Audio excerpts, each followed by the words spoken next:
5 vão responder. Mas, estatisticamente, é mais do que suficiente para depois eu estimar o conjunto da população. Agora, com esses números todos, é possível a gente medir a velocidade do crescimento vegetativo da população brasileira?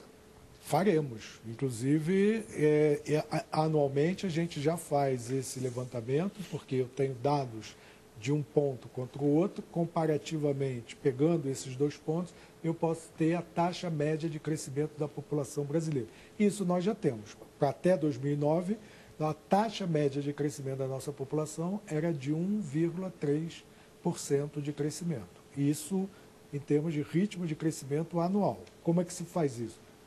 Tendo 2 pontos, que pode ser uma década ou 2 anos, eu comparo ano contra o outro. Essa taxa de crescimento que o senhor citou agora contrariou aquelas previsões que se faziam na década de 70, que no ano 2000 o Brasil teria mais de 200 milhões de habitantes?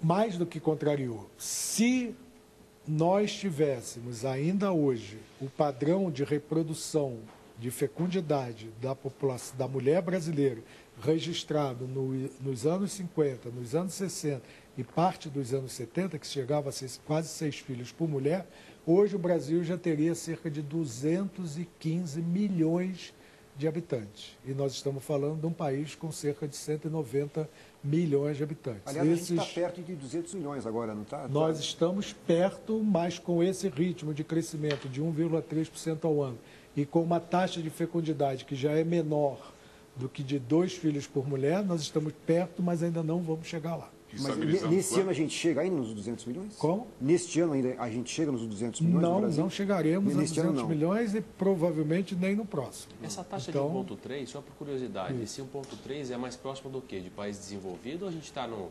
É mais próximo de país desenvolvido.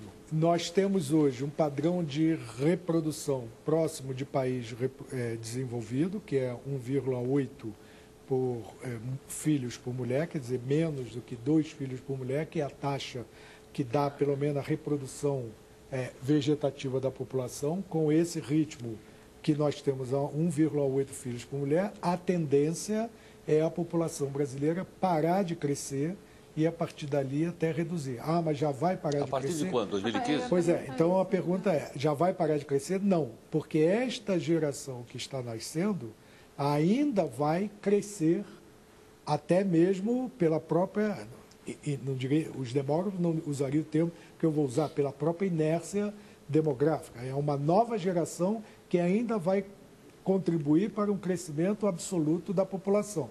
Mas as projeções demográficas mantidas, as condições de reprodução, mortalidade e imigração, indica que na década de 30, por volta da década de 30, entre 30 e 40, a população brasileira pode chegar ao seu máximo em torno de 230, 235 milhões de habitantes e depois disso, mantido o padrão de reprodução, parar de crescer e começar a decrescer. E note, nesse momento, uma população envelhecida parando de crescer. É o caso do Japão, da Itália, da Espanha, da Alemanha que nós temos hoje. Então teremos uma família que teremos mais. Como é que o senhor vê a família, então? Como é que será, se for nesse ritmo, como é que o senhor vai ver a família brasileira? Quer dizer, mais idoso, quase com um filho e...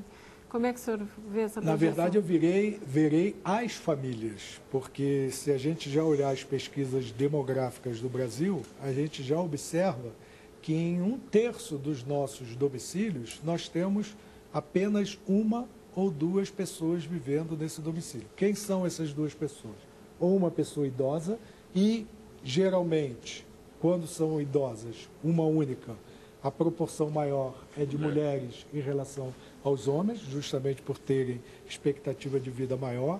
Essas muitas idosas senhoras, muitas viúvas. Então, esse é um padrão reprodutivo da população, que é uma questão demográfica, e outra comportamental. A família brasileira está assumindo outros padrões reprodutivos em termos de comportamento, e eu tenho muitas famílias com jovens ou casais que se separam e vão viver só num único domicílio. Então, o perfil da população que eu encontro em domicílio fechado, domicílio com um único morador, é aquele domicílio onde tem a pessoa que vive da sua própria conta, se não é o idoso, é aquele que está entrando no mercado de trabalho, muita gente na faixa dos 20 anos de idade, principalmente do sexo masculino, mas também muitos femininos. E a outra família é aquela onde eu tenho já a presença muito grande de membros da família contribuindo para o sustento do próprio domicílio, que a gente